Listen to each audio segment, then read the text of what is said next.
Hello everybody and welcome back to M&J Games. Today we are going to be ranking the top 10 coasters in the UK. What coasters do you think will make my top 3? Are there going to be any surprises in this top 10 ranking? Make sure to stay tuned to find out.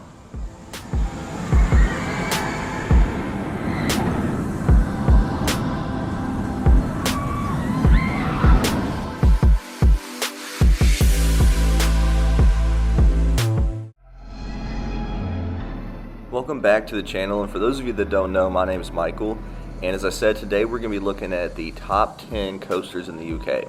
Now I want to start off by saying I've never been to the UK or any theme parks in the UK, and I hope that will change over the next few years. So these rankings are just purely speculation in my opinion on how I feel I would rank the coasters based off what I enjoy in a coaster.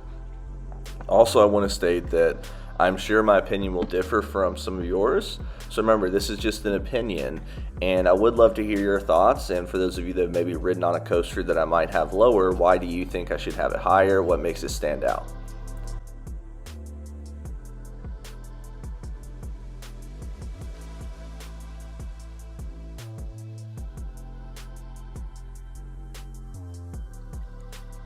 Now to start off the list at number 10, the big one at Blackpool Pleasure Beach.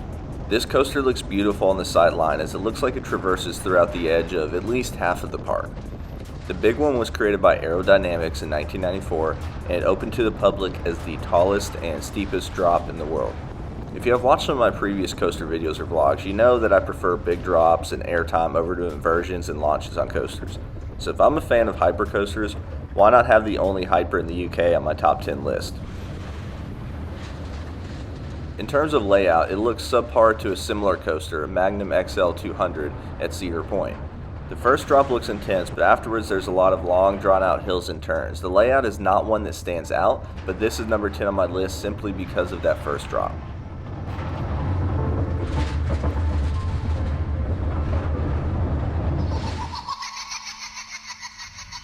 Hello. You don't know me, but I know you. I want to play a game. Coming in at number 9 on the list is Saw the Ride at Thorpe Park.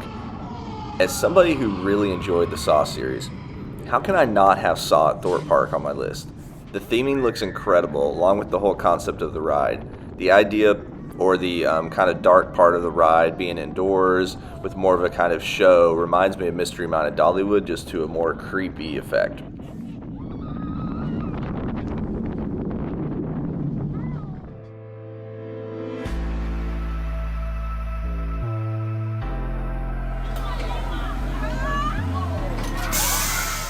Next on my list is another coaster from Thorpe Park. Stealth is an intimate accelerator that opened in 2006. And Stealth, even though I said previously that the big one was the only hyper coaster, Stealth is also a hyper coaster as it stands at 205 feet and it goes from 0 to 80 miles per hour in under 2 seconds. This seems to be a miniature version of Top Thrill, or actually King to Caw, as it has the smaller airtime hill after that drop off the top hat. The reason I have Stealth this low on the list is because of being on Top Thrill Dragster a fair amount.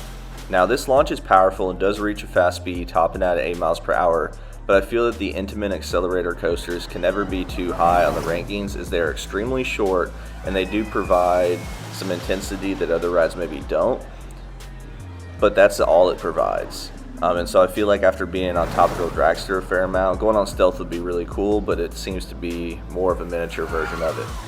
And that's not trying to take away from the ride, because Stealth does look awesome, but there are other coasters in the UK that intrigue me more.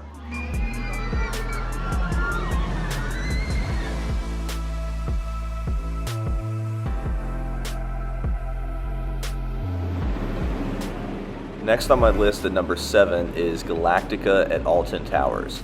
Now I'm usually not a huge fan of flying coasters for one reason: the pretzel loop. This is by far the most intense element I've ever experienced on a coaster. Now Galactica does not have that, and I think part of the reason is Galactica was the first flying coaster in the world as it opened to the public in 2002. Galactica, formerly known as Air, looks to have an amazing layout to utilize the position in which the riders are situated on the coaster.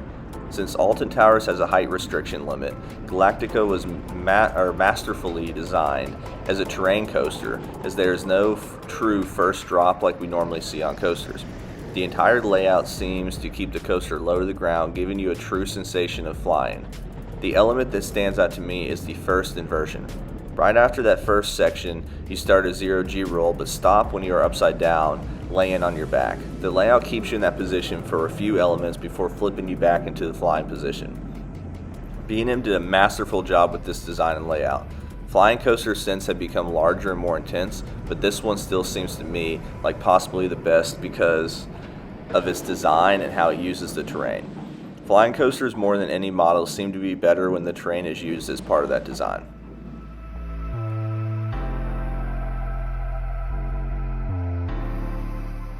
The next coaster on my list is another one from Alton Towers, and that is the Smiler. Now some of you might be thinking, why is the Smiler this low on the list? And remember in the beginning, I talked about this is my rankings based on how I feel I would like the coaster, and I am not as big of a fan of inversions compared to airtime hills and height and stuff like that. So the Smiler does look absolutely stunning and has a crazy and creepy theme that sets multiple records, but 13 inversions over that short of a time span might be a little bit too much.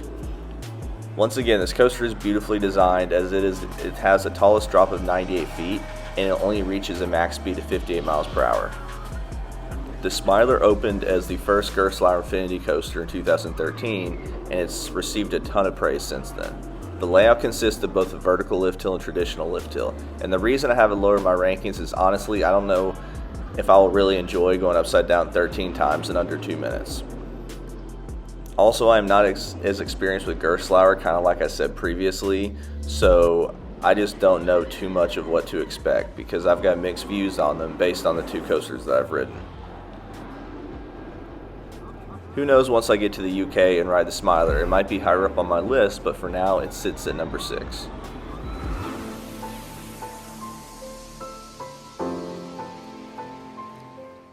Now to start the top 5, it is Sick at Flamingo Land. I believe that's how you pronounce it.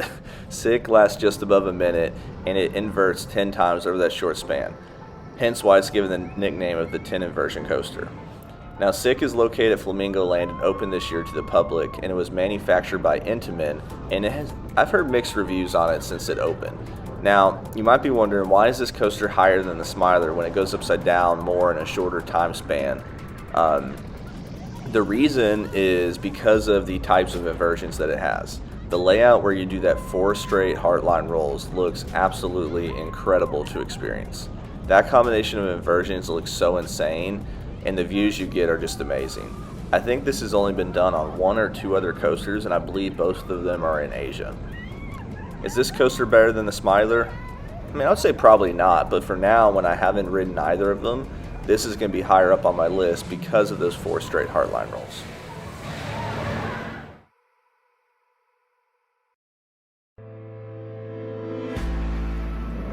Now moving on to number 4, this is a coaster that seems to be a top choice for many UK enthusiasts, and it's easy to see why.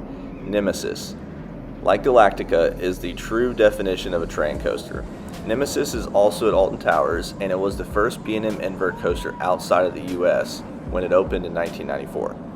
Because of the height restrictions, as I talked about before, Alton Towers, just like Galactica, uses the terrain to create a very non-traditional layout for Nemesis compared to all the other B&M inverts. B&M inverts have this incredible ability to provide some intense positive Gs with each element, especially the ones that are small and compact like Nemesis is. I think the B&M invert pound for pound is the best at providing intense positive G-forces. The larger inverts like Banshee and Alpengeist still provide intense moments throughout each element, but because of their size, they have more downtime compared to the smaller invert models like Raptor or the Batman clones. Nemesis looks to provide the same relentless ride experience that the Batman clones do. Every element is intentional and provides you with near miss or head chopper, or I guess in this case sometimes it would be leg chopper moments with the terrain. I hope the retrack that is being done next year will create a smoother riding experience, and that might move Nemesis up even more on my list. Now to the top 3.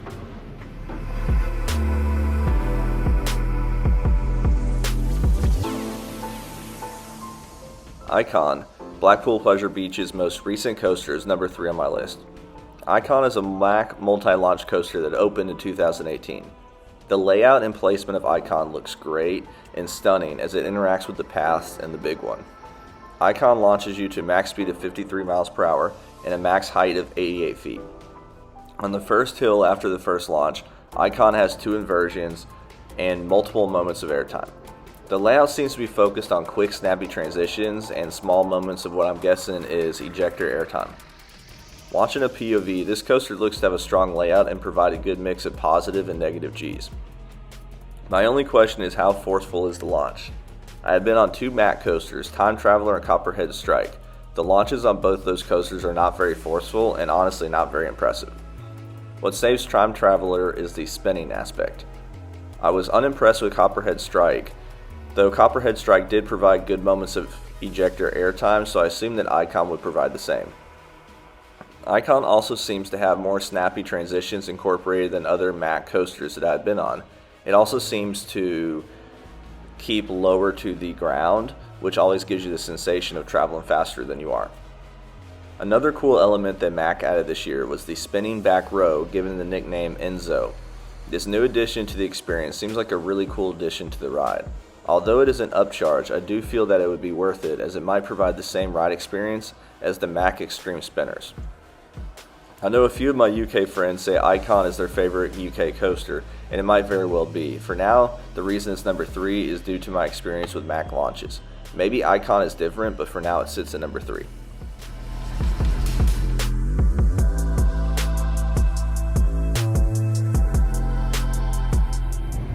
Now we're down to the top 2, and number 2 on my list is Wicker Man. I love a good GCI coaster, as Mystic Timbers is my second favorite coaster that I've been on out of the 140 coasters I've ridden. Wicker Man seems to provide a lot of the same elements. Wicker Man opened in 2018 and I love the layout. GCI has this ability to take a coaster that doesn't go that fast in relation to how the ride looks or feels. Wicker Man has a max height of 72 feet and reaches a top speed of 44 miles per hour. Once you reach the top of the lift hill, you have a small pre-drop inside a tunnel with smoke before the main drop. You then have a small airtime hill that also goes through a tunnel with smoke that provides a different kind of experience on the ride than most coasters. This coaster seems to have a great pace as it flies throughout the layout, and that's one thing about GCI's, at least their most recent coasters. Like Mystic Timbers only goes 58 miles per hour, but that thing hauls. So when you're riding this coaster, I assume the thought is there's no way this coaster only goes 44 miles per hour. I think because GCI does such a great job at keeping their coasters low to the ground with their designs, it gives them the feeling of being faster than they truly are. Wicker Man also is really well themed, with a lot of different interactions throughout the ride. Alton Towers does seem to do an amazing job as a theme park of really theming up all their different coasters and the areas around the park. What about you? Is Wicker Man the best coaster at Alton Towers, or do I have these rankings a little bit off? I'd love to hear your thoughts.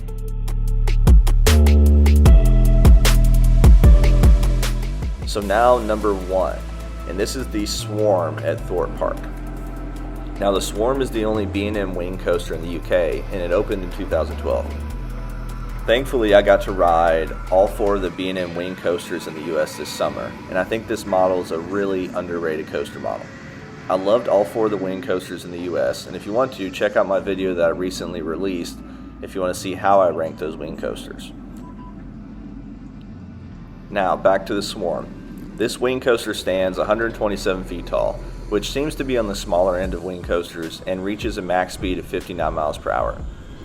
B&M coasters have this amazing ability to pull so many positive Gs at the bottom of their drops, and the wing coaster is no different. The Swarm pulls 4.5 Gs, and I'm guessing that is at the bottom of that first hill, and it feels the same on Gatekeeper and X-Flight in the US.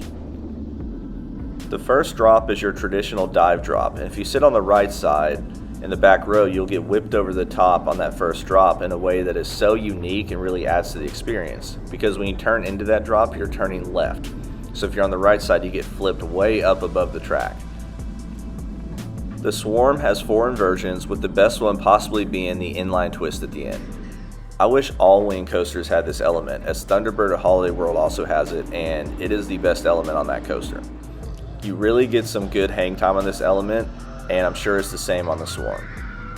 The theming around the Swarm also looks really good and immersive as well. I really hope B&M makes more wing coasters in the future, as they truly are great coasters. So that will be it for my ranking of what I believe the top 10 coasters in the UK are. What do you think about my rankings? Is there a coaster on there that I'm missing or that I'm valuing too high?